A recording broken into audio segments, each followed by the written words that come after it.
when we talk about teaching to Korea and Japan, there's no good time for you. It's either going to be bad for you or bad for them. So I thought this was probably a middle of the road.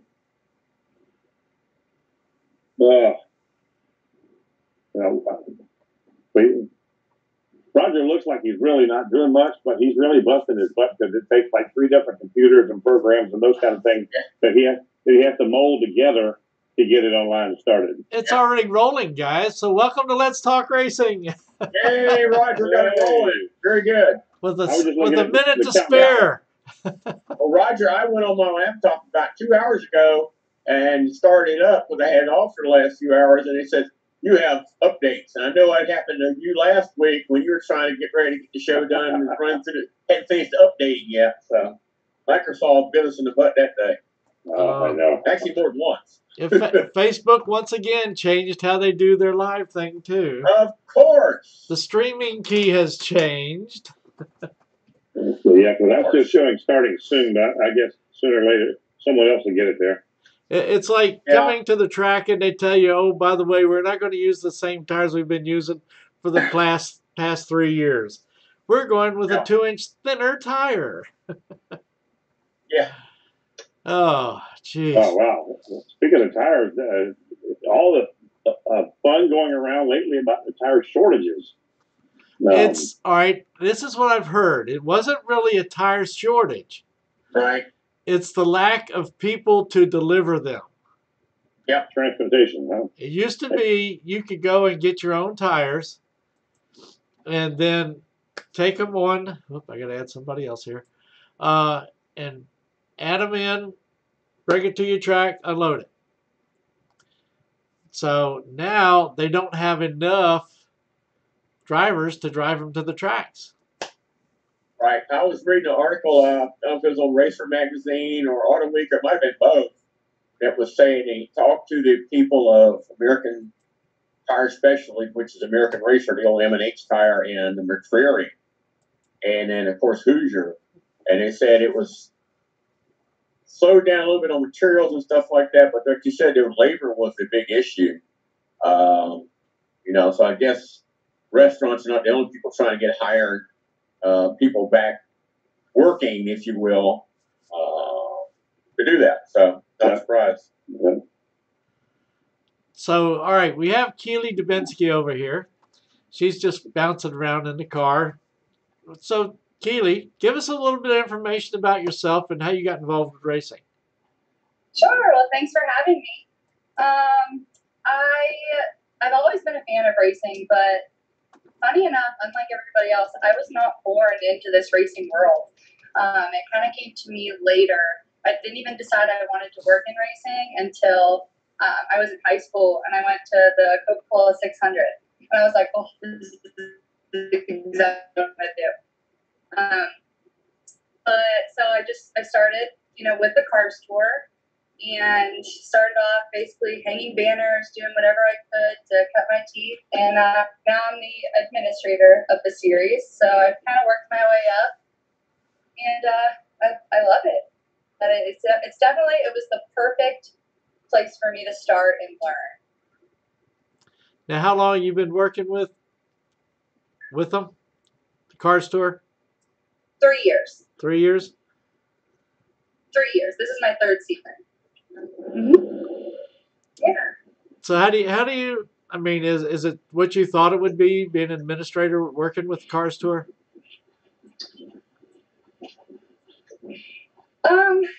Not really. It's actually better than I thought it would be. It's a lot of work, and it's all hours, right? So we're trying racetracks.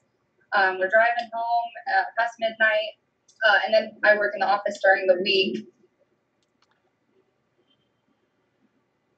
That needs something, or a sponsor that needs something, and I love that. I make myself available to all of them 24/7, and they know that. But it really is better than I thought it would be. I really enjoy it. Now those of y'all who've been following with us, we had the Cars Tour that's at Langley Speedway this past weekend, and that's where I met Keeley. Is it Keeley or Kaylee? Keeley. I know it's kind of different. KD. Yeah. Keeley Smith was a There you famous go. singer back in the 50s and 60s, so didn't look her up. Only 3 people here would know that. I am not. Yeah. Well, watch the movie Thunder Road, and she's in there too. But you have to get. I just got my copy of that. But I was seeing a fellow that I was trying to watch. It wasn't on NBC Gold, the local part of the show. I was trying to look at that, so I went watching the first race in 370 days or something like that at the Madhouse down in North Carolina at Bowman Gray. But guy tweeted that I've been following, and a couple tweets, and he loved what they call redneck fries at Langley. But he was saying that there's a kid like 17 years old that did real well in the snowball derby a year ago, and he won at Langley. He says it's a real deal. So tell us about this young fellow.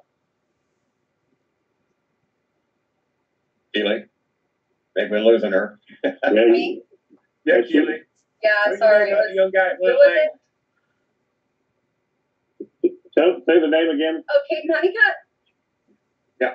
Caden Honeycutt? That's Great 17 kid. years old, right?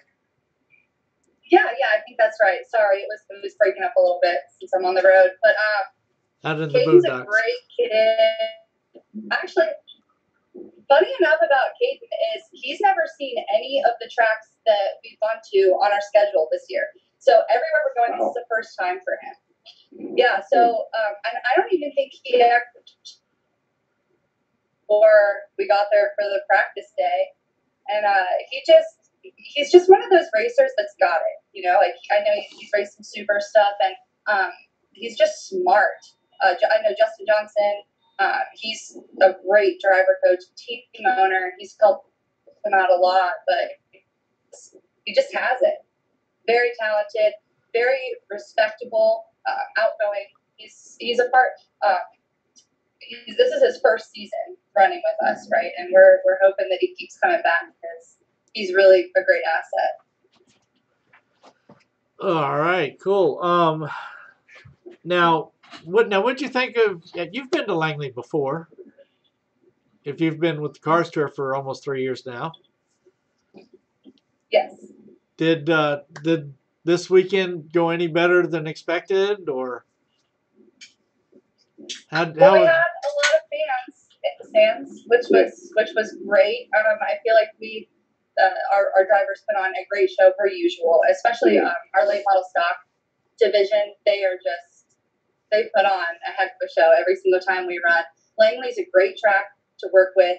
They're very organized, but I mean the finish. So I work in the tower during the races. I'm on safety control, so I control all of the wreckers, the medic, cleanup, and all of my officials.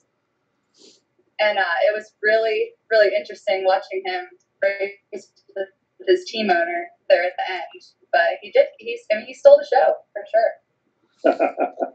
Now in the points, Bobby McCarty still managed to hang on to first place by 1 whole point. Yeah. He just did not know what was wrong with the car Saturday night. I've talked with both him and Timothy. And Timothy, of course, he just started going backwards. They didn't know what was going on with that, and then he got involved with that crash toward the end. So. Yeah, unfortunately, Timothy ended up finishing last, I believe.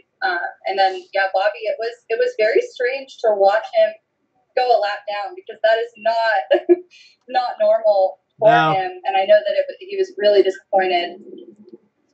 Yeah, I was over with him and Timothy after the race. Yeah, he was not a happy camper. I usually talk with him a little while, but doesn't matter if I help him out or not. When I see him in that type of mood, I'll steer away. While they were loading up, I was talking with the guys. I was telling one of the guys, hey, y'all left Timothy's fender over here. He says, I'll go ahead and take it home with you. Yeah, we don't want it. Yeah.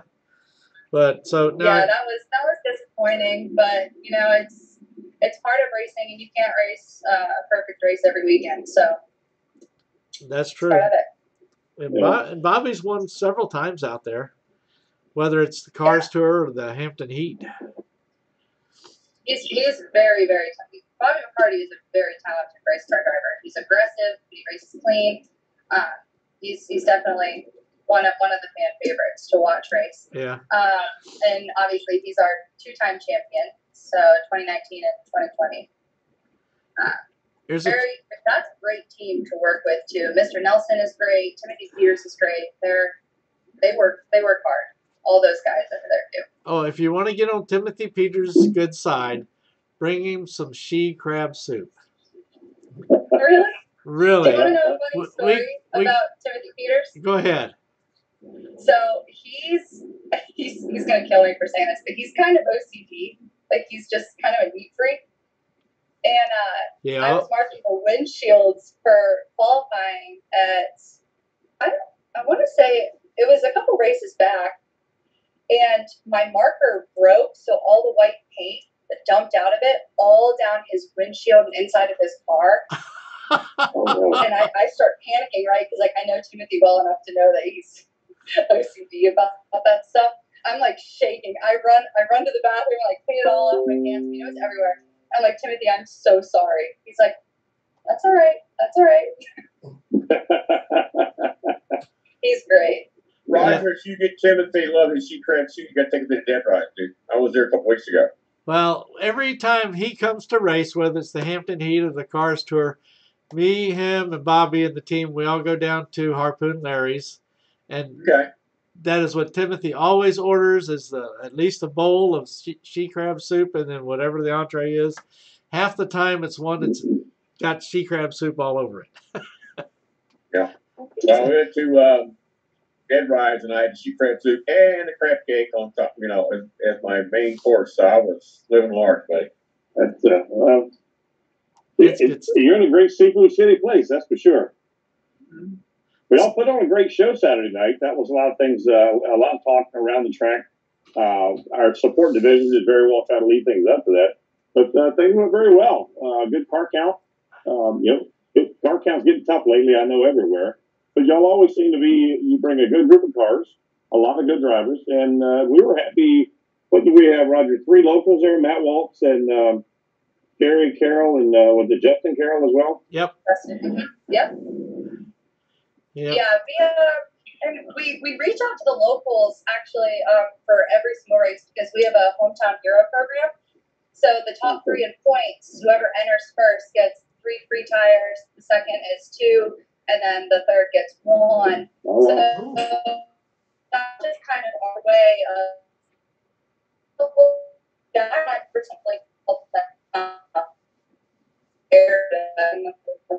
because and Pearce is large, right? That's not a secret.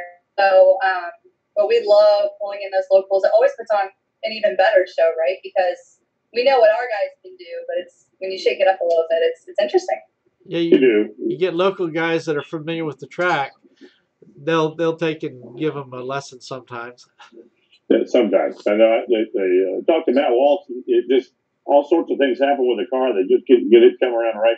He brought his car out of retirement. He's not racing in a while. Yeah. So when he heard you guys were coming into town, he jumped on a bandwagon to get inside of it.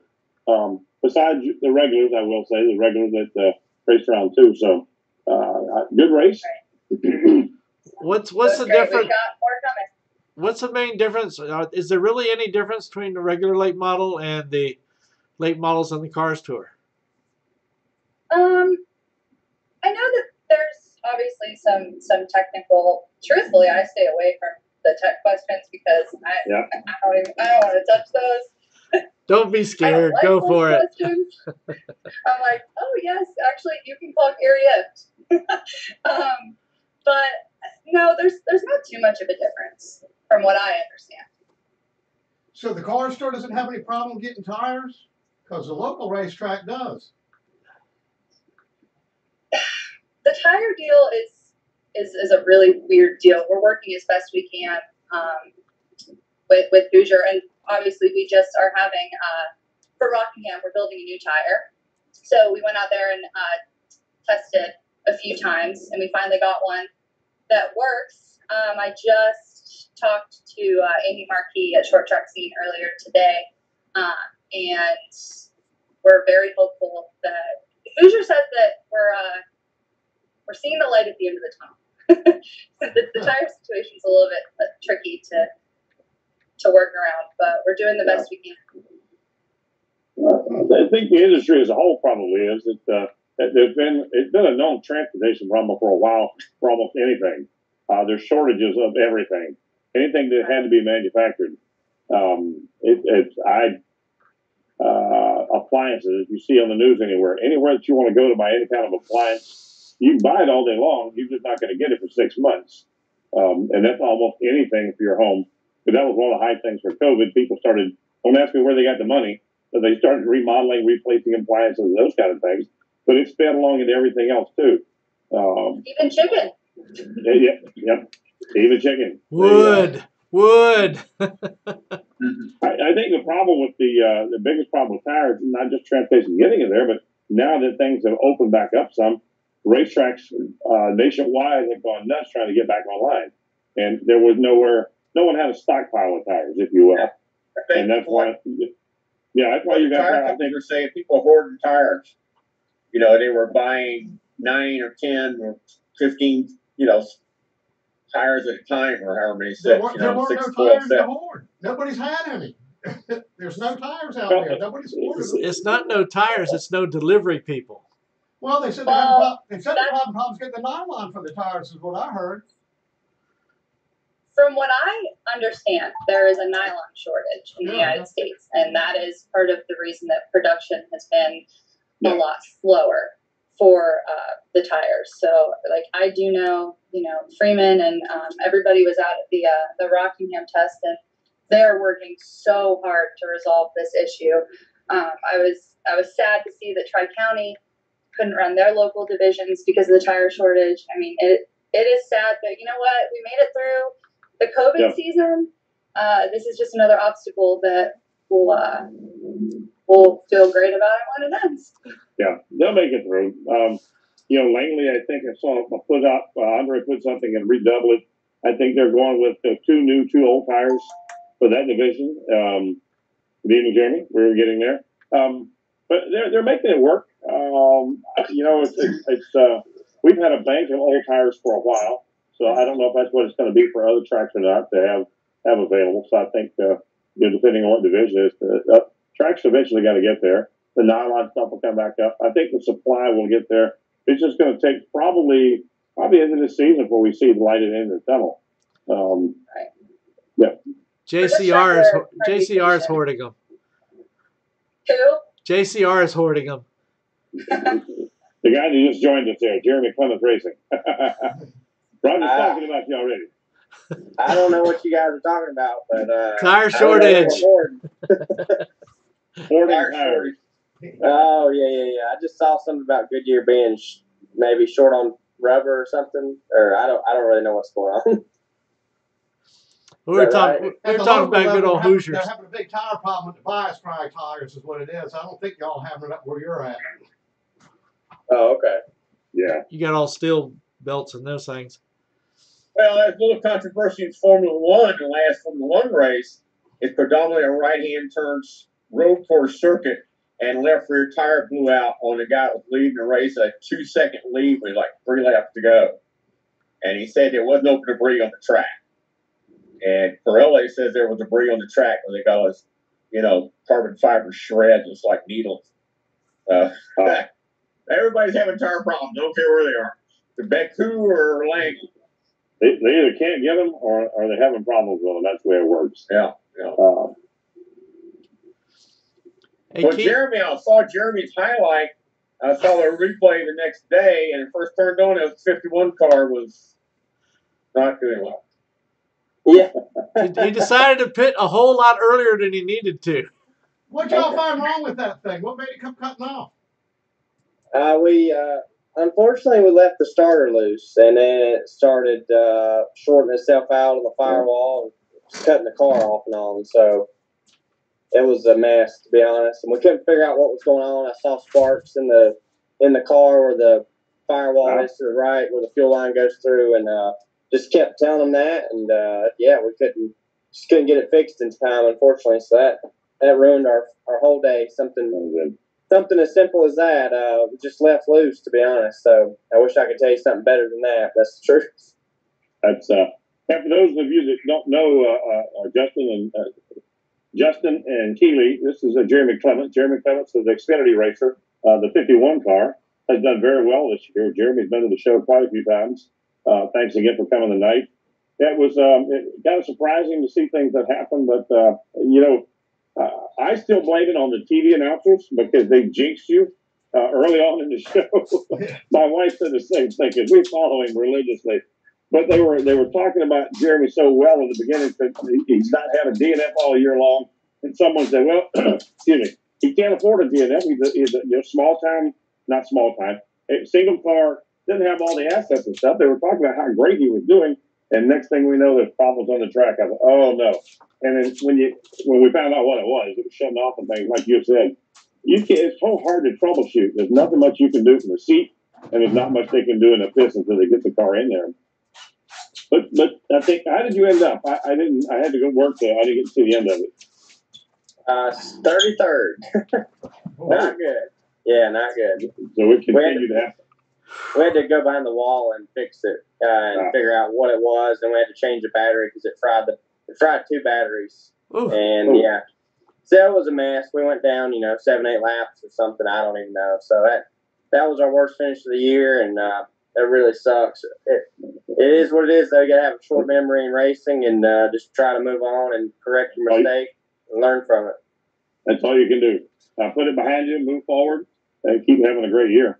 Didn't even pay the tire bill. We've been talking about tires half the night here. So the tire bill was bad too, for sure. We bought 5 sets, and we didn't even use but 2 of them because we just never used the rest of them because we were, riding around and didn't need them. So that hurt too. So it was just it's one of those weekends you just don't even remember. Sell them to the other teams that they need them. Yeah, unfortunately they didn't, so that sucks. Well, at least you only dropped 1 position in points, and you're only like about, I think, 11 or 12 points away back to getting into 8th. Yeah, I know. It just sucks because it erased our lead from the 13th place car. That's where the cutoff is. So it cut about half that.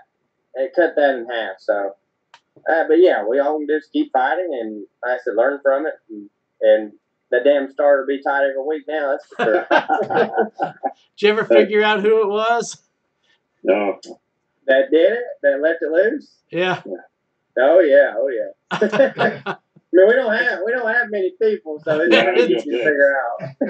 Just find it. Do thing on the checklist for the next few races or dressing. It'll be like this high on the checklist. I have lace wire on it now, but the guy that's done it, he's done it, hundreds of times. So I don't know, just got overlooked somehow, some way, and it's human error, human mistake, whatever. So that will happen. You got a red ant hill somewhere out nearby? Just stake him to it for a little while.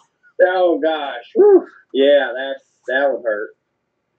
Oh well. Yeah, it won't be the first time, it won't be the last. Nope. Yep. You race long enough, you'll make all them mistakes. That's true. Very true. And if you haven't raced long enough. Yeah, I know. We broke a lot of different parts in these race cars, and you're always learning every time you go to the track. I've never had that happen ever. So all of it can bite you eventually. Yep. Any part of it. And that's usually how it is. It's some oddball thing that shows up that either you've never seen before, you never think to go there to look for it. If it hasn't happened to you, it will yet. It will eventually. Yeah. So at least your Murphy's out of the way, and you can move forward the rest of the year doing just exactly what you've done so far this year. It's some damn good racing. Thank you. Yeah, I mean, I'm looking forward to it. This weekend at Texas, we can rebound and do good at a fast 1.5 mile track. So looking forward to it. Anytime you have a bad race, you want to get the track as soon as possible and erase that memory and try to have another good outing. So that's definitely what I'm working for. Now, we got a young man up there in the top there. He hasn't said too much. Justin Christie. Now he's a late model driver. Where are you race out of, Justin? So I race currently at Orange County Speedway. Oh, good. Now, Keeley, do you guys go down that way anytime? To what track, sorry? Orange County. Orange County. Oh, yes. Yep, we go to Orange County. That's our big 30,000 to win race. So we had it. Yes, we did that in April, I believe. Now, if I understand it right, the first late model driver to call you gets 3 tires, right? Yeah. You see right here. Justin, we're hooking you up already, okay? Yeah, I'll take all the tires I can get. I promise. You and everybody else right now. Yeah, very much so. Yeah, we'd love to have you anytime. We love running out at Orange County. It always produces a good show, right? And especially then when you throw in 30,000 to win, it's like letting a bunch of animals out of their cages. Oh, yeah. So Yeah. it's always, the fans there are just something different too. Like they're great. I love Orange County. Absolutely. It's a home to me. That's actually where I grew up and started my racing career. So, I felt like it was apropos to go back and start racing there this year. Yeah. So you've been to Smokey Dave's barbecue then? I know Smokey Dave quite well. Yes, ma'am. Smokey Dave. So Isn't that something about racetracks? People always relate to a good favorite spot to go eat. That's right. That's right. So Keeley, what did you find good in Hampton to go eat at? I went with Jared Fryer's crew to, I think it was called like Dead Side or something strange, but it was good. I mean, it was on the Dead bar. Rise. I was talking about it earlier. Dead Rise. Yeah. Dead right. Yeah, Yep. that's what it was. It was great. Overlooking the Hampton Roads Bridge Tunnel and the James River Bridge, they always broadcast the sunset on Facebook. Yeah. The sunset was beautiful. We actually had our series photographer travels with Fryer's team also. So she was out there taking a bunch of pictures. It was beautiful. Need to get the she crab suit, since it's what we're talking about earlier. It's not, but apparently I'm gonna have to. I've never even had it, but y'all have talked about it a few times. Yeah. Oh, I had it a couple weeks ago when we were there. Trust me, it's fabulous. And I had a crab cake sandwich on top of that. So I was living the life, man. I was fabulous.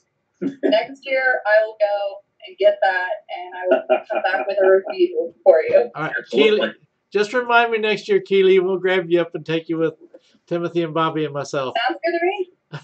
Always up for an adventure. Poor Jeremy, he's a meat man. He's not that much into seafood. He wants a good ribeye.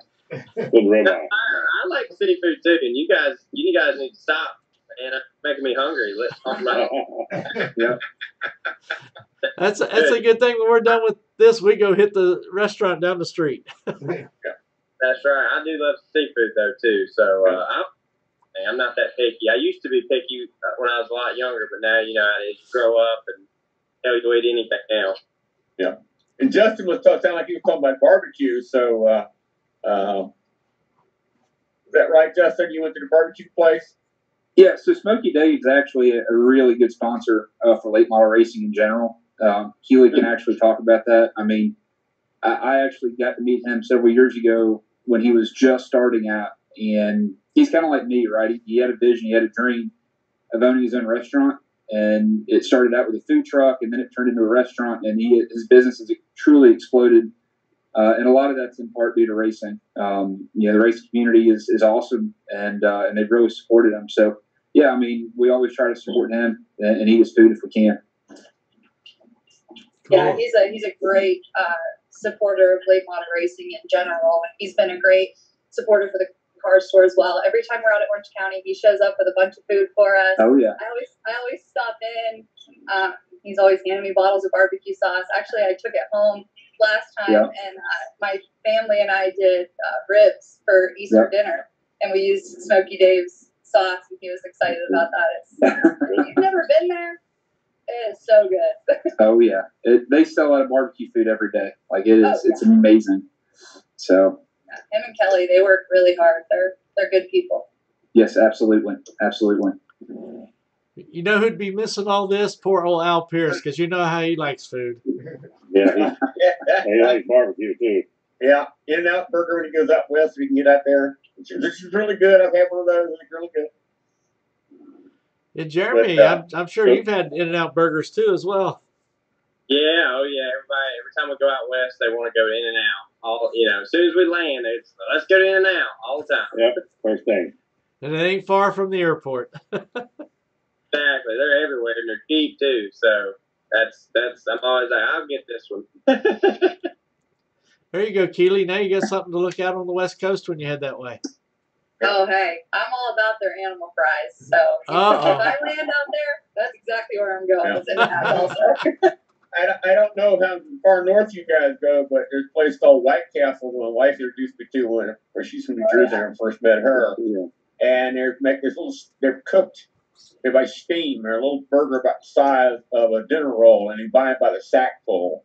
Yep. And you can buy boxes like a case, like a suitcase, or even a bigger one. You demolish those things. They're fantastic too. So everyone's bought the case at least once. Yeah. Yeah. Racers and food, that goes together. That's right. You gotta be traveling. By the time you get through spending all the money on your car, that's all you can afford to eat, is a small hamburger, right? Oh. Justin, tell us a little bit about your racing career, how you got started and your background there. Oh, golly. We could talk for hours about it. I'm going to make it really condensed. So I grew up in Marietta, Georgia, just outside of Atlanta. I'm down south. Yep. And, there we didn't really have a whole lot of short tracks. And I honestly, I grew up a big race fan. I was watching the Cup Series every Sunday. Got picked on a lot as a kid because I was the only person really in the whole entire school that was a NASCAR fan. And, they would ask me every so often, hey, what do you want to do when you grow up? And my answer was always the same. I want to be on a NASCAR team. And a lot of those guys thought I was crazy, right? So, again, we didn't have race cars. We didn't have short tracks. We didn't have any of that stuff. And so my first time ever turning a wrench on a car, I think I was 16 working at a Mercedes-Benz garage. That's where I started.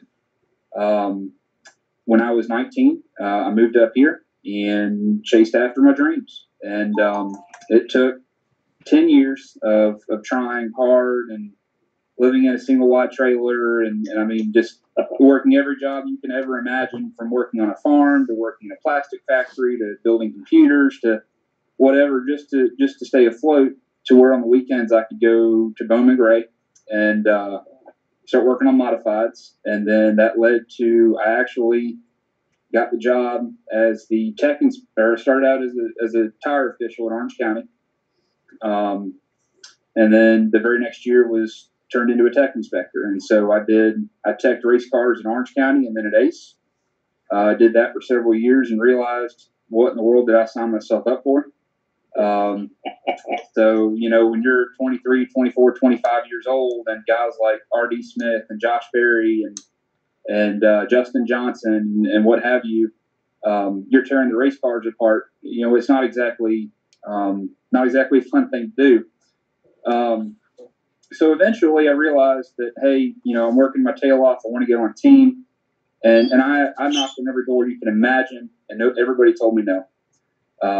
So I built my own race car and built it, was going to go run at Bowman Gray. That didn't quite work out. But nonetheless, I never gave up. And after 10 years of trying, I finally got the call to go be a gas man last year. And so it was amazing how it all worked out, but I ended up gassing for several different trucks. Eventually Ray Ciccarelli hired me full time. And I traveled around. I gassed the 49 and the 83 in the same race, most weekends that he'd run both trucks. And I also had the truck chief one of the trucks at the same time. So it was a lot of work, but you learn very, very quickly. And that was my dream. That's what I grew up wanting to do. It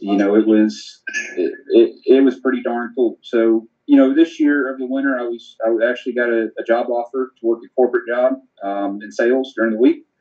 So that gives me my weekends off and I can go chase after what I really want and go drive race cars. so, we had a blast last year. If the opportunity ever came for me to go over the wall again, I'd do it in a heartbeat.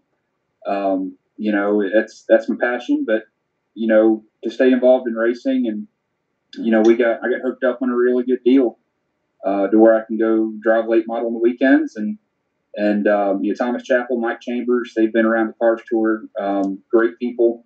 And the car that I'm driving actually competed at Bristol in the short track nationals, and really good car. So it's just a matter of getting some seat time and gearing up for running a full season next year. Awesome. Sounds like you've had a lot of fun there. Jeremy, if you ever need a spare crew member, you might be able to hook up. Well, it's not easy, and I think a lot of people that are listening, those on the outside that really don't know kind of how it all works, but you've got to have a lot of money to do this. It's not a cheap hobby by any stretch. Jeremy can tell you that, for sure. And so, 29 years old and on back, I mean, for the last 10 years, trying to make it happen out of my own pocket. Yeah, that's not easy. Nope. And it still isn't easy, but I'm fortunate for some amazing sponsors that I have that kind of believed in my vision and what I wanted to do, and a lot of them are friends' businesses, and they stepped up to the plate and said, "Hey, we want to see what you can do." So we went out there and we ran well at the last race, and so we're getting ready for July 17th to be our next race, and we're really looking forward to what we can do. Awesome. Yeah. Jeremy, now you got Texas coming up. How's that going to work for you? Have you had good luck at Texas, or one of your like tracks, or tracks, or?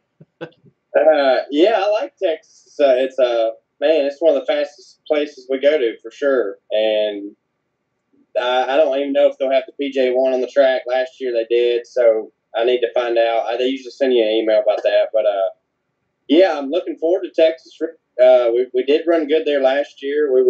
We finished third or fourth in one of the stages, then we got wrecked on the back stretch. The guys wrecked on a restart, and I was just right in the middle of it. Got swept up in it, but we had, and I definitely think I know we were going to finish top 10 for sure. But and in the first race last year, I remember we finished 11th. I had to look back at that, but yeah, Texas is one of them tracks I usually enjoy, and it'll be hotter. It'll be hot as hell there. Yeah. Like 95 degrees, I think. We race in the middle of the day, so better start hydrating tomorrow and be prepared for that. But yeah, I'm looking forward to it. We start 20th. Hopefully, we made me and Mark Setzer and I made the right calls, and on springs and shocks and all that stuff. Hell, you don't never know until you get out there and see with no practice. So we'll see what we got, but I'm definitely positive. I think we'll be good. Awesome. Hey, Keeley, I got a good question for you. Gonna put you on the spot. Got it. Who's your favorite driver? I'm not allowed to answer that. All right, we're going to make it easy. It doesn't have to be in the Cars Tour, okay? I'll let you go spread through the waters here. Drivers are a different breed, okay? No kidding. No offense, guys. No offense. No, but I will name a few that I've gotten close to. Just working with the Cars Tour. Justin Johnson is great to work with. Katie Honeycutt, Lane Riggs, their whole crew, they're super good to us.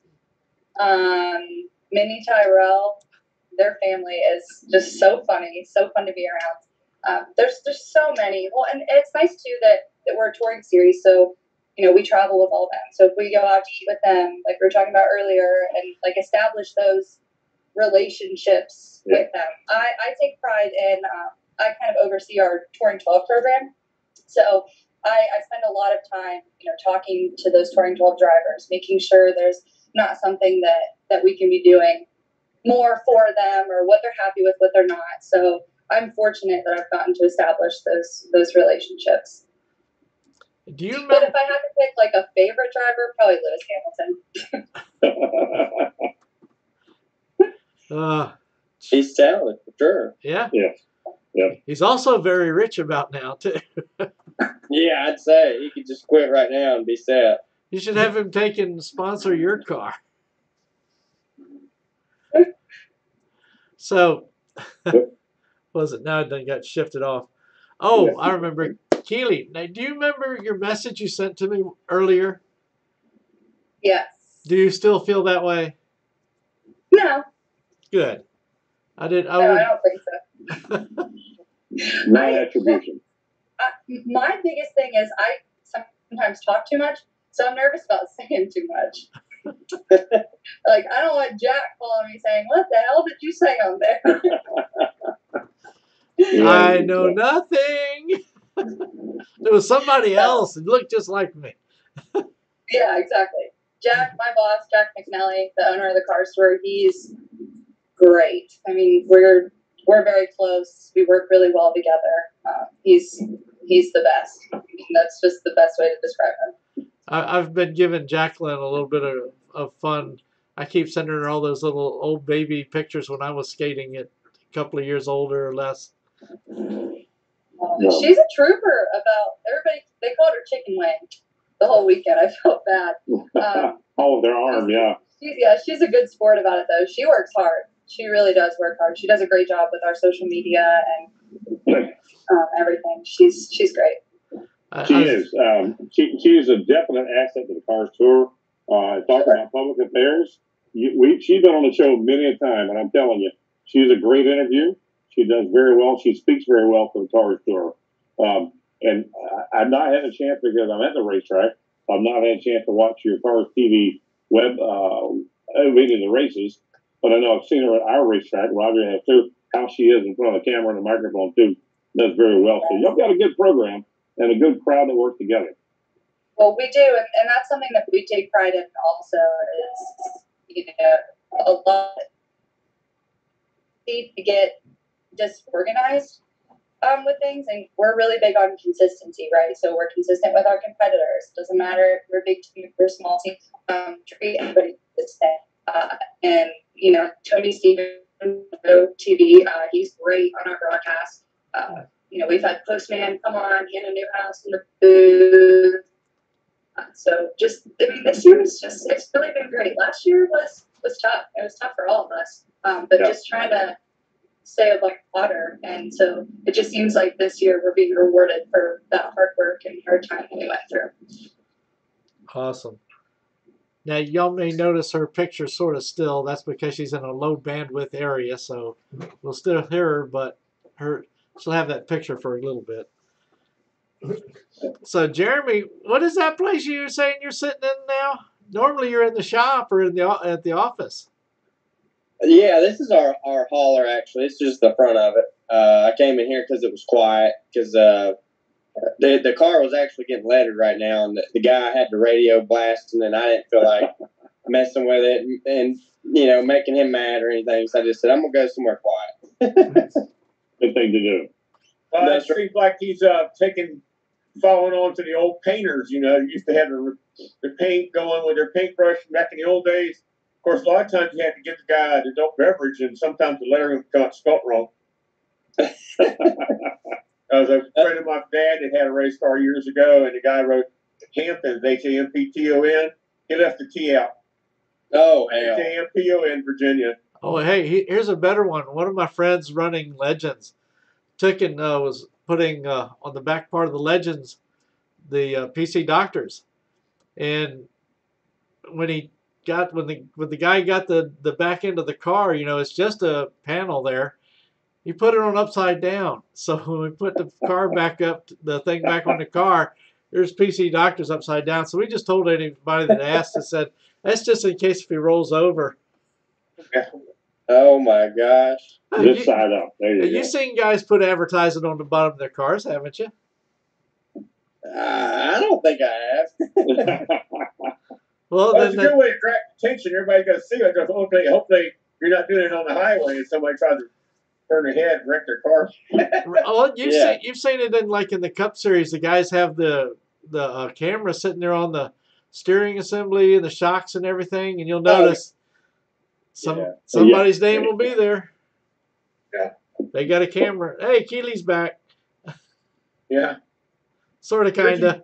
I think it was Richie Rudd was saying when he used to do the foot cam, because he was such a good road racer back when he was running. Oh, yeah. He said it was the biggest mistake I ever made, because I think he'd gone to driving school like Skip Barber or somebody who actually sponsored one of the cars I saw this past weekend, stock car, and showing him heeling, towing, and doing, because I got a stick shift car now. I had one for like 30 years, so forget about me doing any fast restarts, but heeling and towing and speed shifting, and the guys were wearing out videotapes. That's back how far it was, running it back and forth every time they showed his feet. And he said, I should have never let him show that, because everybody's getting better now. Man, we're spoiled now. I watch those videos of races from, say the 90s, and those guys, they were having to do definitely more work than we do right now. I mean, we still do work, but when they're having to use the clutch too, that's just wow. That takes even more skill. So we definitely got it easier now, for sure, to say the least. Yeah, back then, we threw a rock crusher in there. M22, I knew one of those. The drag racers love those things. A buddy of mine had one. I rode a ride him down the track one time, and he wasn't kidding about that thing making noise. And a good old Borg Warner T10. Those were always good to use. Yeah. But that was back in the 90s. Can't put a Lenco in a stock car. I don't think he'd love it. Yeah, now we got to do is pop the gas pedal and bam, you're in, man. So it's easy. That's a version of the old top loader Ford 4-speed back from the 60s, actually. I forget what they call it now, but yeah, they've got the gears in it. It's a lot stronger case. So a lot of Ford parts underneath all these race cars, Oh, yeah. Rear ends and all that. So how far along you got, Keeley? I think we've got about 2 hours, so not 2 too hours bad. left to go. Yeah. Well, we're not going to run that long, so. Yeah. You're making my time go by faster. So thank you. Hey, we've sat here one night. Bill Mullis out at the track, when he bought the track, he told me, he said, when I buy this, he says, I'm going to come on and we're going to talk about it on the show. We started at 7. At 10:30, I said, hey, all this places for us to eat is done, shut down now. We're out of here. Oh, boy. That's not good. I mean, it was good. It was great. I mean, the way I have set up, we have so that everybody can see what's going on as far as comments and stuff on the side with Facebook Live. And so every question that popped up, he could answer. And the thing is, they just kept coming and coming and coming because everybody was wanting to know what was going to happen. I tried to get prepared. I actually sat down and typed out about 5 questions. And I think I found the sheet the other day. I still got it. And I got like 2 in. And then since Roger got to set up where you had the phone set, we weren't Zoom, of course, back then. And the big screen TV is about, yay wide. And it's showing the scroll like I'm looking on my phone right now. And all these questions were rolling. And people started telling us, it's called phone a friend thing, Dude's on the show. And Mr. Mullis could read the questions, and he was rolling. He was rolling. You don't have to get him started. Once you get him started, people think I talk. Dude. Over 10,000 people were watching. Wow. Was that your most watched one, probably? Or yeah, what? I think it was. Yeah. We've had some. That was shut down for a year. He closed track. He quit operating the track because he was leasing it. He said, I can't do this anymore. So he told us all about the negotiations for over a year. There were all kinds of people trying to negotiate. The city, because Langley's in the town of Hampton, right in the city limits. The town really understood how much money the track brought into the town, and they didn't want to see somebody come in and build condos or some crap because they said one of the hotels lost $1 million in sales the year they were closed because of all the races that come in town. Cars Tour or whoever it was coming in, guys would come down from different tracks from all over the state of North Carolina from time to time to run at something Langley. And they say lost one hotel off $1 million. And the city actually kicked in to help as a perk for Bill, and so they kicked in a few thousands of dollars. Yeah. So Well, they sponsor, like I said, the Hampton Heat yeah, is part of the advertising budget for the tourism for the city of Hampton. And the course tour race was sponsored by Visit, I think it was Visit Hampton, VA, whatever, how many laps it was. Visit Hampton. Yeah, and so they've done, they put their money where the mouth is, and I'm really tickled with that, being living in this town virtually all my life, except when I was in the service. But it's an unusual situation. Race cars in the city limits. The gentleman who originally reopened it track in '63 had some property next door, some rental property. People complained about the noise from the racetrack. He said, "Dude, I own both of those. The racetrack's not going anywhere." No. And Henry Click, and I think he had 5 cars he rented out for guys to drive. yeah, Henry Click. Yep. yeah. He leased the car for $1. Yep. You had to bring it back in as good or better shape than when you got it from him that year. Well, what they did with the racetrack, it was leased every year, leased property. It was a long-term lease. Yeah. And Bill got the back end of a lease that they had, and several times they tried to buy it. Well, Henry Click passed away. His family took over ownership, so it went in negotiations about being able to buy the track.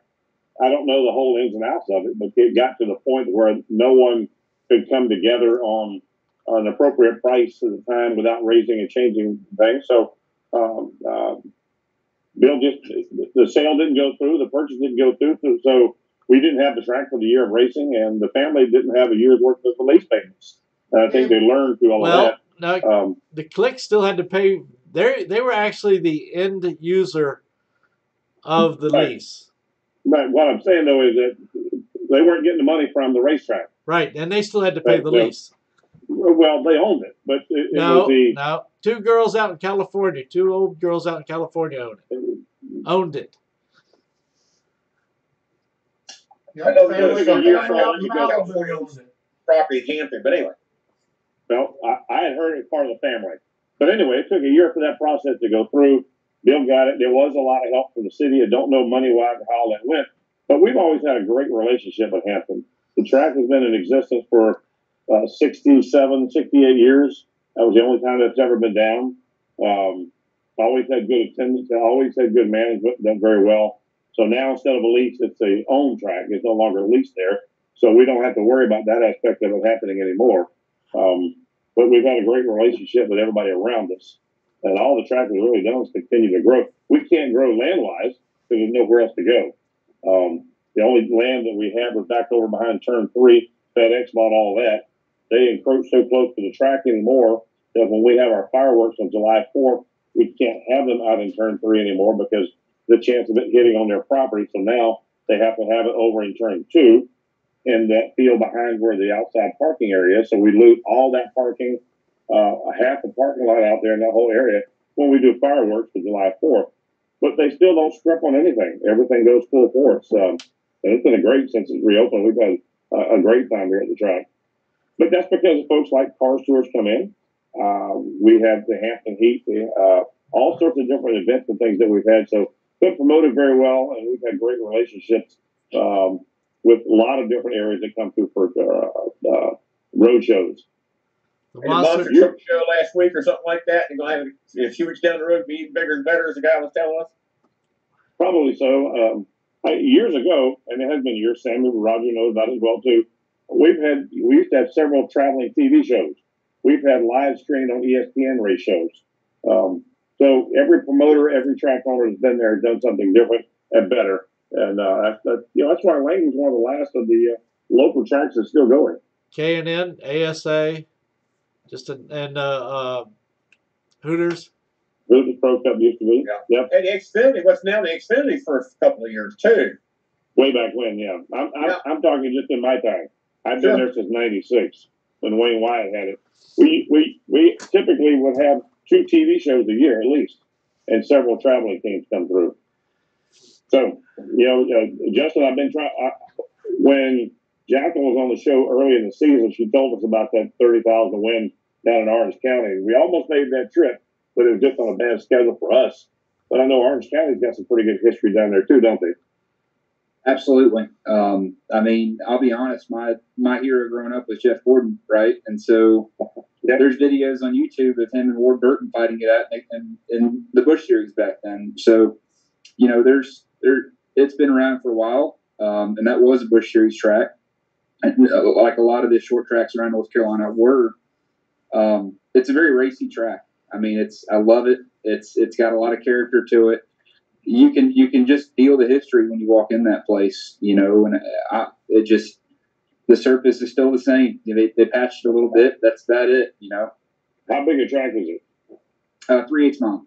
3/8. Okay, that's right. I remember Jacqueline saying that, 3/8. Yep. For ours is 0.4 of a mile. They tell you 0.395. They like that funny thing up. It's easy to say 0.4 of a mile, but it's fast and flat. How's Orange County race? High bank, low bank, flat, or what you got? It's fairly high bank for a short track. So I mean, you can carry. It's probably one of the faster tracks as far as a short track is concerned. You can carry a ton of speed around that place. Good. And when you wreck, you normally wreck pretty big. So I mean, it's. But I think it kind of got my attention. It gets slick during the day. Very, very slick. And, I mean, especially when you got a tire shortage, it makes things interesting during the day. And I found that. Might be running. Might be running around. Yeah. Yeah. I looped it around off at turn 2 and, trying to chase down some guys during practice. And it takes a lot of getting used to, but honestly, I mean, for a track to go to learn car control and kind of what the car is going to do and with crap tires on it, it's probably about the best place to go, and on my off weekends, I go run with the group Motorsport for the Masses. They're at Rockingham this weekend. And they're one of my big sponsors, and they also help teach me car control and what to do on a road course. So, but that helped tremendously when I went to a place like Orange County and had zero grip whatsoever. You ever race there, Jeremy? No, I sure haven't. What? I didn't grow up racing asphalt. I grew up racing dirt, so I never even been to a lot of these short track asphalt places. Hey, let's take Cars Tour to a dirt track. Yeah, right. Let's wonder if you could hear us or not. Now, what's the latest on Rockingham? So the latest is we are going to have an open test on September 18th and then another open test on October 30th. We finally, thank goodness, we're building a tire that's going to work perfectly rather than using restrictor plates. And we tested a few different options, but we finally got one and we're good. And then the actual race date has changed to November the 6th. How's the feedback from the drivers about running on that big of a track? It's good. Some of them are a little bit timid about it, which is completely normal, right? I mean, it's a big track and it's different for us, but for the most part, everyone is really excited. I had a couple teams actually call me today after I sent an email out about the open test dates, and everybody was really excited. Tony Stevens, our announcer, him and I went out there during one of the tests a couple weeks ago. We ran all the cables up to the tower. It's getting closer and closer. So I'm super excited. That's good. Keeley, I was there when that track first opened in 65 and through the 60s, and they postponed the race in the middle of the season. So you're going to be like last November, because right about now you would be melting. Yeah. It was hot. You were running those cables, let me tell you. But it's all exciting for sure. Well, now, Jeremy, have you run Rockingham? Yeah, I did one time in an ARCA race in 2006, so I definitely know that track for sure, and I always liked racing it on video games way back when, so I knew that track well. But that's cool. I'm glad they're still racing there. I always thought it was a good track. You still remember where to come out of turn 2 at? Did what? You still remember how to come out of turn 2? I remember it was a tricky exit, that's for sure. Because you got that one little spot. If you catch it, it's almost like a dip. Yeah, throws the car all off.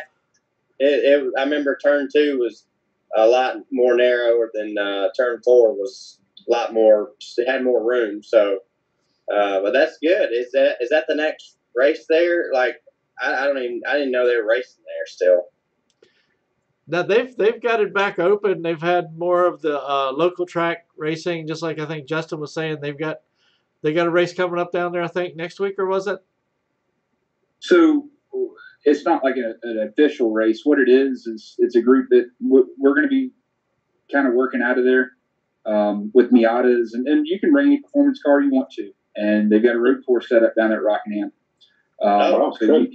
you can actually learn to drive road courses and learn how to performance drive, you know, and stuff like that. So that's what I'll be doing this weekend as well as next weekend there. They've got a test track set up out back where, you know, NASCAR, there's bank corners out kind of back behind the racetrack. And that used to be a test track of some sort back in the day. Yeah, they did use that for Martinsville testing. Yep. So we're going to run that this weekend. And then next weekend we'll be inside the racetrack doing a roval inside of Rockingham. It's a very, very cool deal. You know, and so I'm very excited about the opportunity, especially I live 45 minutes from Rockingham. I live in Ashburn. So I'm very excited. It's kind of a home game for me. So that's good. But yeah, so there's a lot of activity going on there as they're getting ready for the big car tour race this year. Dang, that'll be fun, man. Enjoy that. Have some fun. Absolutely. Yes, sir. Let's see here. Dang, it's actually 8 o'clock. We almost got to a stalled spot. Hey, that doesn't mean anything around here. Jeremy will tell you, it don't mean anything just because it hits 8 o'clock. We've sat here a couple of nights going past an hour and a half. Oh, Jeremy, we still owe us a tour of the engine shop. He said next time it's going to be on, so we cut him some slack this time, man. Oh, yeah, I did say that. Dang, sorry. Yeah. I didn't even think about that. That's all okay, right. Man. You know, you did us a nice favor. It was amazing to see you walk around there. You know, even though you guys are not one of the big guys should probably get lost in their place. So throwing away those road course disc brakes still bothers my mind. Yeah, we'll throw them away. That's after this past weekend for sure. But yeah, you remind me next time, and I'll give you a tour of the engine shop. All right. No problem. And they had some of it on the TV interview they did with you. Showed the dyno and a few other things. But what was neat about the TV show, I like they showed the outside of the building. The building's got a lot of history to it. It's been there a while, hasn't it? Well, yeah, at the very start of that video, I'm pointing because it's like right there. Yeah. It's main road, but that's not part of the shop we're in right now. But okay. The shop that we're in, the shop that the race cars are in, originally built in '74. So okay. Yeah, definitely been there a long time, and I've raced everything from go-karts to dirt cars to now this, obviously. So it's been a huge part of my whole career. Just like being in your own backyard all the time. That's right.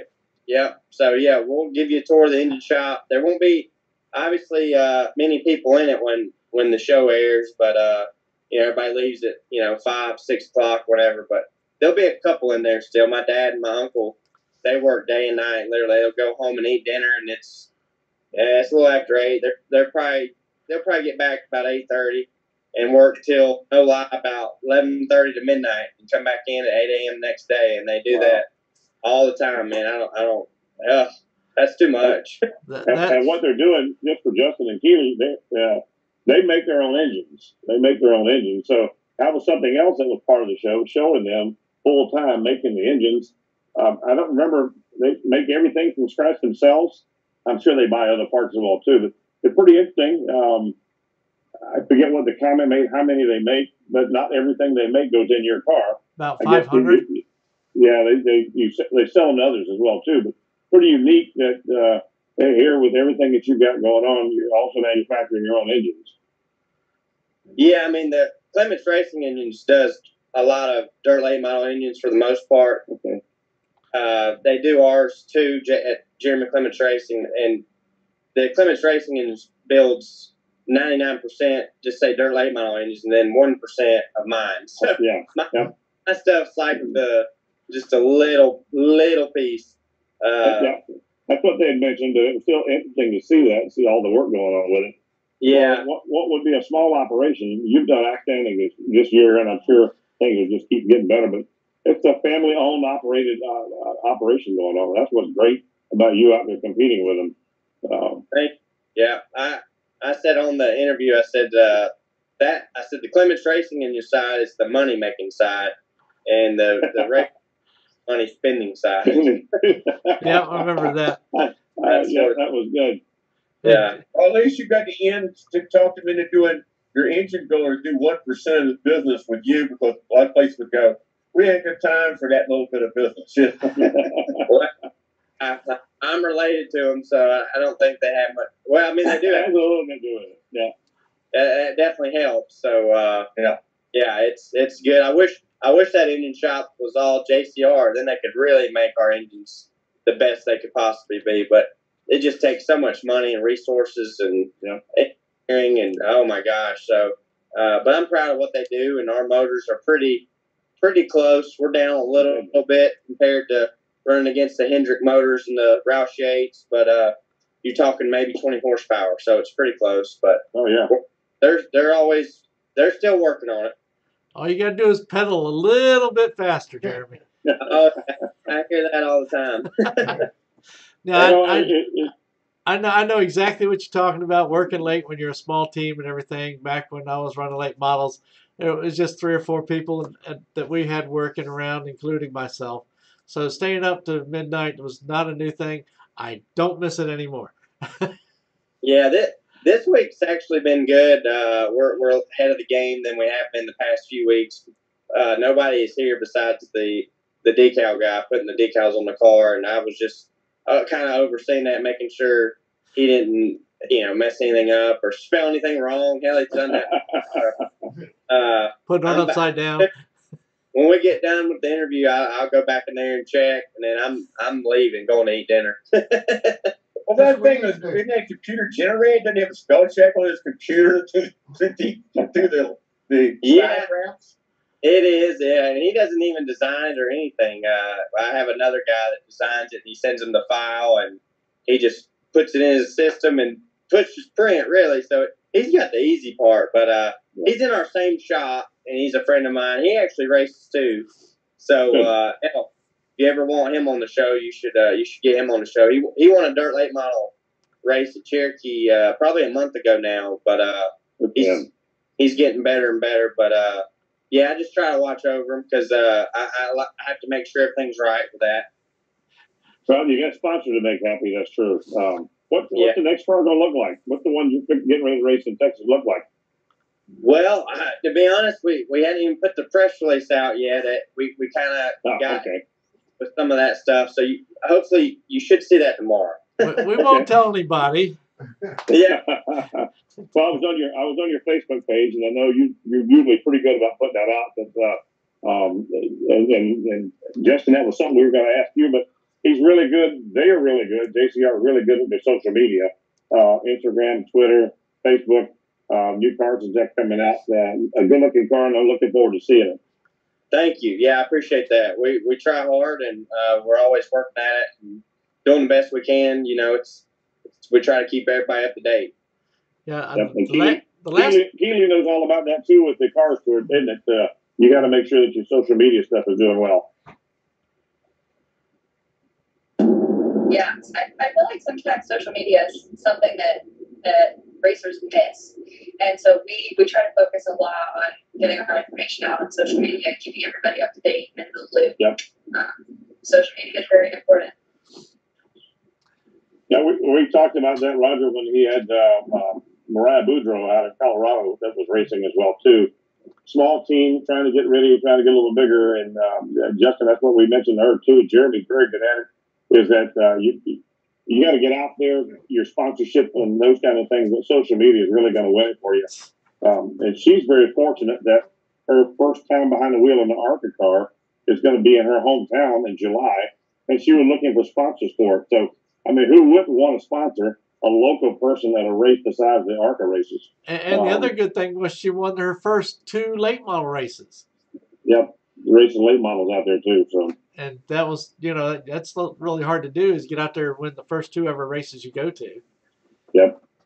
And heck, look at us. We're on Facebook. We're doing Facebook Live, so social media is a big help for us as well too. Thanks to Roger. There you go.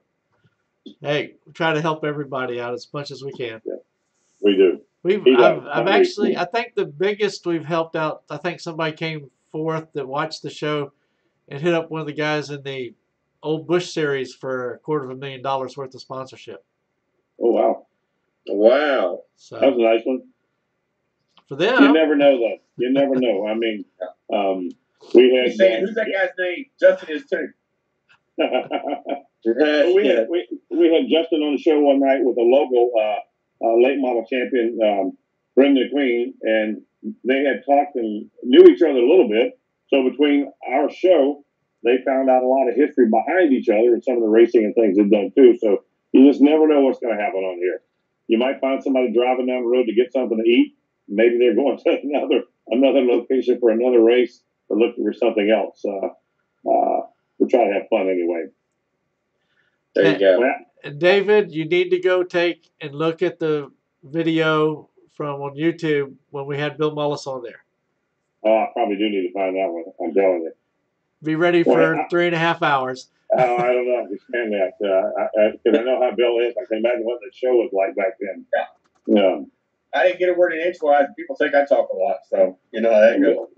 Bill does pretty good. If you look at Bill, sometimes you think he's not somebody like that, but he's really passionate. He's really passionate about racing. He is a racer. He was. What are you talking about? He still races now. Fishing business, because he's in the seafood business. So that's the primary. And in racing, he will, he'll have to put a little bit of opening. He said he'll tell you, got great crews doing his fish seafood business and got great crews on the track. Jeremy, you mentioned your interview had something very relation to the Bill Mullis. You mentioned you had an accident one time where a drive shaft broke. Drive shaft broke and come through and got your hand. Was that correct? Yeah, that's correct. Well, Bill Mullis was running a modified, I believe. Roger, help me. Pro 6. A Pro 6 car, and the drive shaft broke, come through the bottom of the car right through his arm. Went through the middle part of his arm, and he had multiple surgeries to get that back. That sounds like. Yep, and he's still racing today. In fact, on the weekends, if he's not here, he's probably off somewhere else racing. Modified was the last thing he had, wasn't it? Dirt modified someplace. Yeah. I think he had his sleeve. He rolled his sleeve up. You can see, where he lost some muscle and still not there. He keeps his sleeves long, I guess, to keep from freaking people out. But so you're going like, holy crap, I about broke my neck a couple of times, not even close to what happened with him. Yeah, good for him. Really glad to hear. Definitely hits home with me for sure. Yep. He's big with go-kart racing, too. He's the head of the Hampton Roads Kart Club. Runs that. We race Saturday night. They usually race on Sundays. He's done a lot of that as well, too. It's, all of everybody's been involved in racing. Most of these guys that have been racing before started out as kids in go-karts. Not everybody, but a lot of them have started that way. So he's really big with that, too. Well, I'm going to bail out. I've got a 04:30 in the morning call. I like to get out of bed and go teach the class again. So 24-hour clock in a while. I've been in the Army for a long time. Yeah, I know. Well, if I said 4:30, nobody would know whether it's afternoon or morning. Most of us would think in the morning. 4:30. Keeley, great to see you. Justin, great to meet you. Jeremy, good to see you again. Guys, thanks, have a great night. Don't leave just because of me. Y'all keep doing it. Have a good time, and I'll watch it on video. Take care, everybody. All right, later, David. Oh, goodness. We still got to get some money together, Roger, to get David a trophy. The guy that lived the most laps and never won a race. Yep. He's a pace car driver, in case anybody didn't know that. I think everybody knows here. Pace truck. Excuse me. There you go. Yeah. I started watching NBC Gold and I texted Roger and said, "Who's that guy in a yellow shirt sitting with David Terrell in the pace truck?" Yeah, it was Roger. I It was have Roger. no. Somebody looked like me. That's all I can say. Exactly. Yeah, I checked your backseat. It was 88 degrees at the track, and the car he was spotting for. Unfortunately, the driver didn't get hurt, but the car got hurt pretty bad. So he said, "I am riding the pace truck the rest of the night." I don't blame him. Exactly. That's when I was watching on NBC Gold, to be honest. Then Sarah, one of the track photographers, she caught me and David in there shooting the crap while we were sitting there waiting for the races to start. So then everybody started saying, "What do you be doing in there?" We're talking about the show. I'm gonna blow it off. Oh, Talking racing, that's what we do, right? that's right. And food. Well, you know, if you got to have fuel for the body, you got to have fuel for the race car. Well, if you fall asleep underneath the race car on a creeper, which I'm sure people have done in the past, and you can't be working on a race car. Jeremy, do you have a favorite fluid to rehydrate with? Favorite food? Fluid. Fluid. I have some stuff called Scratch, actually, that I use, and there's one that's especially for the extreme heat, and it's got as much sodium as in like a big potato chip bag. So I drink that before the race, especially this weekend. It tastes like crap, really, but it's better than just drinking salt water. So put that sodium back in your system, and then I usually have some Pedialyte, the best one you can buy with the more electrolytes in it. And then the other Scratch, I have other Scratch stuff, just not as potent as that. So those are the drinks I drink. They work pretty good. And then pickle juice works good too, actually. So you can use that, but I don't. It's okay. Like, I like it. It's fine. But I drink this like I said, this Scratch stuff. You can check it out. It works pretty good. So I experimented for a long time, and I finally found that, and I've been sticking with that ever since. But you say you start hydrating on tomorrow? You start? Yeah, definitely. I mean, I've been drinking some stuff today, but tomorrow I'll start hitting it hardcore for sure. Now, something else you might look at, since you're talking about having lots of sodium, get sodium bicarbonate pills. And just swallow those down with regular water. That way you don't have to taste all the salt. Yeah, there you go. That sounds good too, for sure. Sounds better than the salt tablets they used to put in their water when we was in basic training. June, July, and August in Fort Campbell, Kentucky, tell me it was hot, son, it was hot. And then these big water bags, they sweat and they get cold, but then they throw these salt tablets in it. And the drill sergeants were drinking out of the water fountain, but they wouldn't let us drink that water. They had to drink all that salt water, so we were not real happy with that. Yeah, you gotta have that sodium back in your system. That's for sure. I mean, I look at the weather. I mean, as soon as when I'm driving back from the from the race this weekend, I'll go ahead and put in the next race and just see what to be expecting. If it's not going to be 70s or maybe lower 80s, it's like, oh, okay, it's not going to be that bad. But then when I see those mid 90s and all sun, I'm like, oh hell, that's going to be bad. Well, here's a good idea on your ribeye. Just put a little extra salt on it. Yeah, that's right. That's right. I'll make sure to eat some pasta and get some carbs in me before the race. And but you better start preparing for it, because it'll catch you off guard, and especially if something happens and you just say your cool box goes out and you have no air coming in, then it's about impossible. Maybe on a hot day like that, you're going to be struggling bad. So you need to stay in that seat and be able to give it all you got. We'd be saying, cool box? What's a cool box? We didn't have none of those when I was rolling. I know. I understand. You'd have to have one.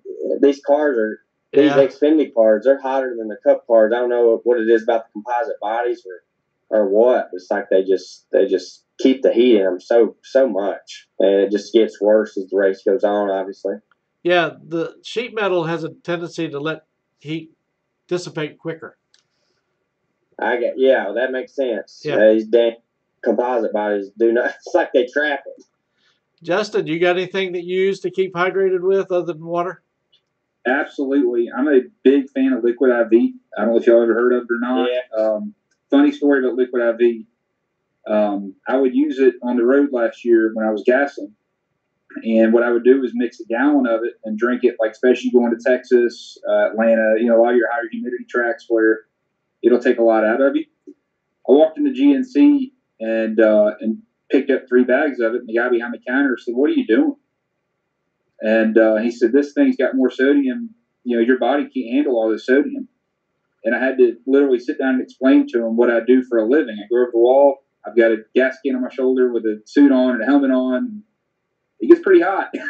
So I had to explain that to him, and finally he understood. So, but I pump a lot of liquid IV on race days. If I'm at the short track, I'll be in the car all day between practice, qualifying, what have you. So we don't have an air box. I don't have any of that stuff. So it definitely gets hot quick. It's not like an Xfinity car though. So it's still, it sounds still hot as hell. So it is. It is. I commend you for that. Hell, it's hot everywhere in the U.S. right now. I think. I know in New York it's hot. The 90s. So yep. It's just that time of the year. You better be ready for it. It's summertime. It's only going to get worse too, unfortunately. Yeah, that's right. And you know how Keeley, she hydrates? It's called AC. Yes, but sorry, I'm bringing in pretty hard here. But I'm only in the AC for most of practice day and then right when the race starts. Otherwise, I'm running up and down, trying to get everything done, making sure merchandise is good, tickets are good. So it gets hard. Okay, give me a little bit of credit here. Keeps you in shape there. Keeps you fit.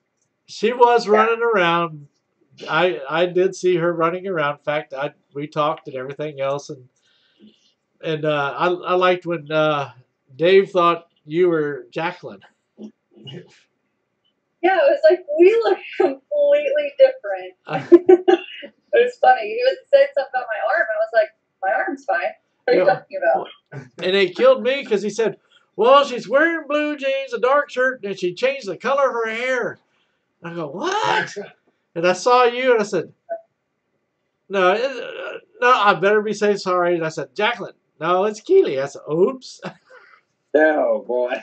Yeah. Well, hey, I'm glad that happened though, because I got to come on here and hang out with y'all. And as soon as she said something about the arm, I said, "Oh God, I know right away." Oh, you're gonna get you a team shirt and a name on the back, like football players or something, or a race car team. Yeah, no kidding. Hey, put your hair up in a ponytail so everybody can read it, though, right? True.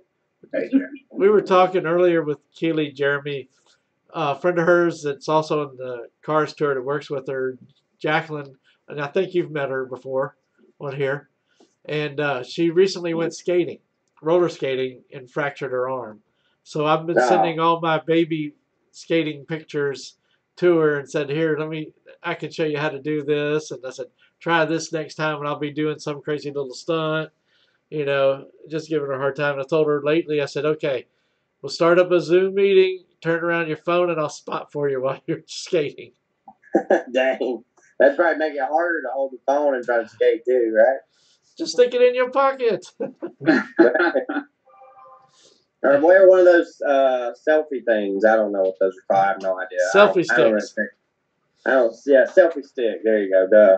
I don't take selfies, but they now got like a jacket type thing that you can put your phone right in the middle of your chest, and they can watch and do and see everything that's going on. Oh wow, I didn't know that. Yeah. That probably gives you the viewpoint of a small baby. What I mean is, I've seen people walking through the store. They've got the papoose thing on their chest, but the baby's facing out. And I said, I wonder what this baby's thinking that I'm flying through Walmart. Help! Because they can't see behind them. They're strapped to this thing. It's like, ah! Depending on how old, they can't even see beyond 2 or 3 feet anyway. Yeah, but it's like stuff's zooming by. Yeah. All the nice, pretty colors. Yeah, exactly. It's like zipping around Charlotte or something and looking up to the stands and seeing all the colors. Yeah, exactly. Color all seats different colors, so it looks like it's crap. Well, any more questions for these guys before we let them go? I'm sure Jeremy's ready to go get something to eat. You gotta go check those decals. Down, I think. After he checks his decals. Yeah, we're up 30, boys, isn't it? Where do y'all go again for your meal after, Roger? We go to a Rico's Italian restaurant. Yeah. Okay. Yep. I knew it was something Italian, but I couldn't remember. We used to sometimes we would go to Red Lobster or Olive Garden. Yeah, Corral. Golden Corral sometimes in the evening time. Yeah. But That's where I draw the line. what? Golden Corral. Golden Corral? Well, Nope, draw the line. I there's will eat anything. Guys, I'm on a very strict diet right now. I can't eat any of this. Please stop. Hey, Keeley, the Olive one Garden good, was not a favorite of mine, so I'm not gonna get any sponsorship from them. the one good thing is, Keeley, that we knew everybody there, so we always got treated good. Well, that's fair. I mean, they do have a great variety. They have just about anything you could ever want. Yeah. that's for sure. Oh God, was it last Sunday? No, Saturday. Me and a friend of mine went down to Golden Corral. We always hit there every Saturday, and I went to the restroom and I was coming back out, getting ready to leave, and he goes, "We're not coming here anymore." I go, "What in the world happened? Did everything go apart while I went to the bathroom?" He says, "The guy over here is da da da," and he's like in his early 80s. And what it was is he had a picture of his vaccination on his phone, and the young kid would not accept it because he went up to him without a mask on, and he was giving him grief. And the lady that's in charge of all the waitresses came over and was trying to soothe him down. He says, "No, the cashier guy, he doesn't know about that stuff. He's still young. He don't know all this." She was trying to calm him down because she knew we came there every week. And so it was just crazy. But finally, by the time it was all over with, we're going back next Saturday. They're the troublemakers, aren't you? Not sweet little old me. The thing is, you don't have to tell them whether you've had it or not. It's a fine from the federal government if they ask you for it, but nobody's enforcing it. Oh, fun stuff. Roger, the first time Roger took me to Golden Corral, which I hadn't been to Golden Corral in like decades. It probably was actually the last place somebody different decided business now. And he goes, "How you doing, Roger? How you doing, Roger?" I said, "I think he's been here a couple times before." He was asking what's good tonight from the ladies that set us at their table, and what was popular, is any of it left, and all this stuff. Justin Christie over here is dying. He said, "Darn it, you talking about getting chicken and seafood? Okay." Justin, can you have any of that stuff? Well, I'm just trying to avoid carbs and a lot of sugars right now. So, obviously, I was a gas man, and those guys aren't exactly the smallest in the world. And now I'm trying to fit in a race car. So, Yeah. But yeah, they do have healthy food. It's just, it's very tempting when they've got all the other stuff right beside of it, So, Trying to remember Mark. He used to be Timothy Peters' gas man, and he was a big boy. And then when he quit doing the gas man stuff and everything, and went back to being a dad, and he dropped about 40 pounds. Yeah. So, I mean, it's not a job that you can do if you're small. Those gas cans aren't light, especially last year when I worked on a smaller team. It's not like you have somebody, in these cup races and sometimes Xfinity stuff, you see guys handing the cans over the wall. Not us. I'm picking it up and then dropping it, running 20 stalls up pit road to go gas the other truck on the next lap. So I had to be in good shape, but I couldn't be small, and now I'm just trying to get a little bit smaller. Yeah. Jeremy, you ever remember Robert Richardson? Yeah, I sure do. You might run into him this weekend because he likes to go out to the Texas track. Yeah, I know that was his home track, and yeah, I always liked Robert. He was always a nice guy, but very much so. Justin, I couldn't do what you just said, buddy. I couldn't do the fueling, so mad respect for that, brother. So there's no way I can do it. I couldn't reach it. I couldn't, tall enough to get it in, and probably not, I doubt, strong enough to lift those things like that. So yeah. They weigh about 70 pounds, aren't they? They're about 70 pounds? the cans, when they're full, they weigh 90 to 100 pounds, depending on where you are. Yeah. The tricky part is all that weight's moving around. So, if you trip over an air hose or if there's a tire behind you or whatever, it's hard to maneuver yourself by that weight because the weight's going to move you wherever it wants to. So, it was really tough starting out because, my dream was to go over the wall, but I'll be honest, I'd kind of given up on it. So I'd kind of stopped working out. And when I finally got the call of a lifetime, I'm like, I'm not ready for it. So, they had actually, I trained through Excalibur. I don't know, some of y'all may be familiar with Excalibur. And I trained for literally maybe 2 weeks. And the guy that was supposed to go and gas for Corbin Forrester that weekend, he had an emergency come up and they called me last minute. I had zero experience. And I had to pretend like I had experience. And unfortunately, I felt terrible about it. I messed up and Corbin ran out of gas with 1 lap to go because we didn't get it full. And that's a painful learning experience when you watch these guys on TV and then you're standing literally right there beside them and then you let them down like that. And, I grew up playing sports and football and baseball and very competitive and you hate to let somebody down.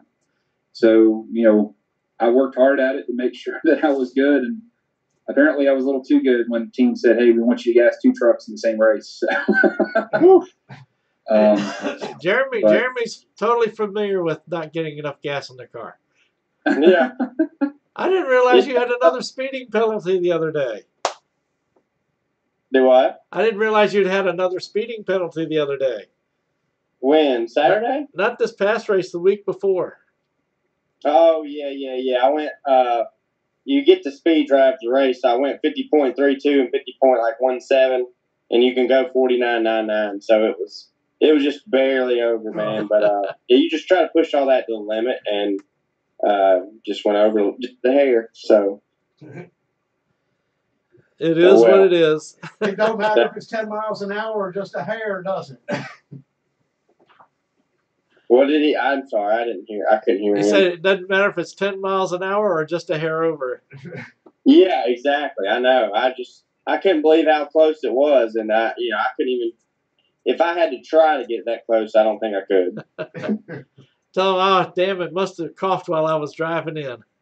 Yeah, I know. Exactly. I wonder if somebody tried to really go like they used to, they'd probably throw them off the race. They'd probably black flag them in the minute and go flying out of the road. They started doing that for safety reasons. So they wouldn't think that was very funny if somebody trying to go 100 miles an hour on that pit road. Oh, hell. You probably get caught. Yeah. You They sent can them home for about a week or two. You can't go pit road. You're trying to avoid a wreck. You got obviously as soon as you can, you got to start slowing down your speed. Right. What are they using to detect your speed? They got a bunch of zones, and I guess it takes the time of it or something. And I don't really know all that stuff, but NASCAR type of thing instead of radar. So I'm just wondering if it's something. Now, one of the things I used to do in the military in my secretive career was electronic countermeasures. In other words, when planes are supposed to be getting in through radar and everything, that was part of my job, was to make sure they got through without being seen. So one of the things I was going to do when I got out, I was going to build radar jammers to put on your car so you never get a ticket from the highway patrol. Oh, wow. The one small loophole was some of the stuff I needed was confidential parts that I could not access as a regular civilian. Oh, hell.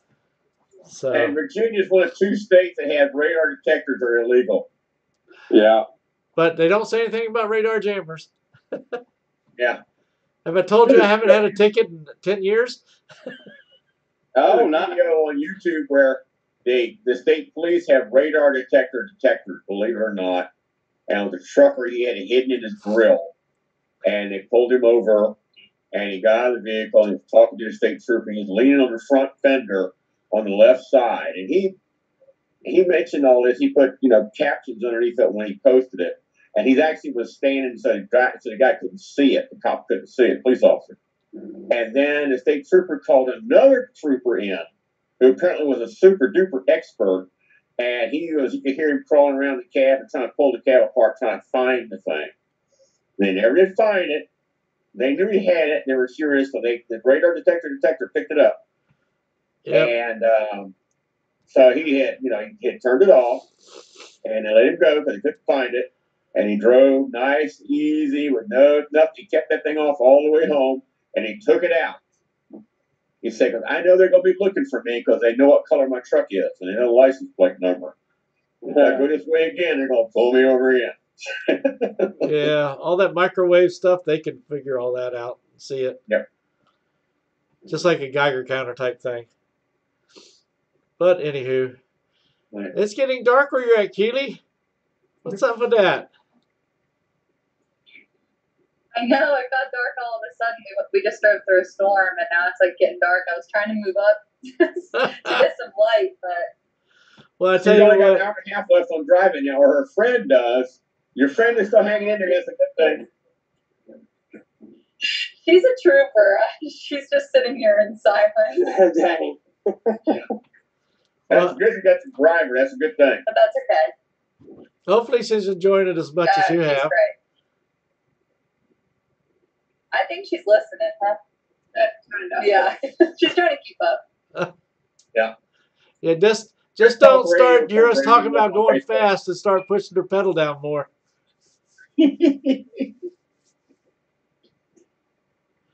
But anywho. All right, Justin. It's nice of you to be able to join us. Get to learn something about you. Hopefully you might have got some inspiration from Jeremy there.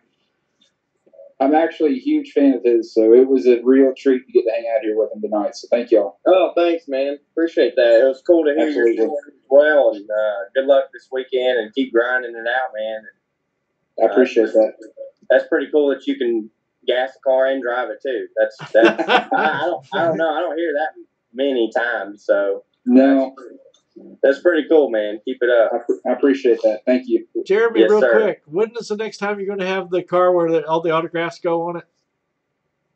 Oh, that's for Road America, July 4th weekend. And actually, I didn't even think about it. I'm wearing the shirt you get if you do that. So best way I can tell you, because I don't know the exact website, just go to my Twitter, and it's pinned on the very top of my Twitter page. You can find that. But you get this free shirt for doing it. So that's a pretty good deal, I think. So there's other stuff that's included. I just don't know all of it. Whitetail Smokeless is doing all that. So what's the Twitter handle again, Jeremy? So make sure I get that right. J Clements 51. Okay, cool. Yes, sir. So check it out. Right now. Yep. And these are shirts just for that. So can't get them any other way. But that's a pretty cool deal. And I just got mine yesterday, and I washed it this morning and said, "Hell with it, I'm gonna wear it." Hey, you should get the driver to autograph it for you. Yeah, I know. I'll see if I can find them. The Angel Builder, I have autographed a few good rates, right? That's right. There you go. All right, let's go ahead and let you guys get out of here. I know you got to go eat Jeremy, and Keeley's got to keep her driver awake. Good luck in Texas, Jeremy. Thank you, Keeley. Good to meet you too. Be careful. Thank you. Yes, thanks for having me on, y'all. That was fun. Well, I'm glad you enjoyed it, and you aren't nervous now. I'm not anymore. Thank Okay. You did good. Thanks. Talk to you later, Jeremy. See you guys. Thank All right. you. Later, Bye, Justin. Guys, thanks. Good night, guys. All right. Well, You guys get to go dinner now. yeah, we can go get something to eat now. Instead of Ah, eating healthy food, I got some more bananas I got to eat before they go bad. One thing important, I told you time gives us a real deal, didn't I? You see, he runs second and first all day, and finished third on because of the last lap, but won the race the day before. He almost won 2 in a row again. yeah. There's some kids out there that can run. Oh, yeah. There's some young crop coming out. All right. Well, you guys, I'll see you all next week on Let's Talk Racing. next week. Everybody enjoyed it. See ya.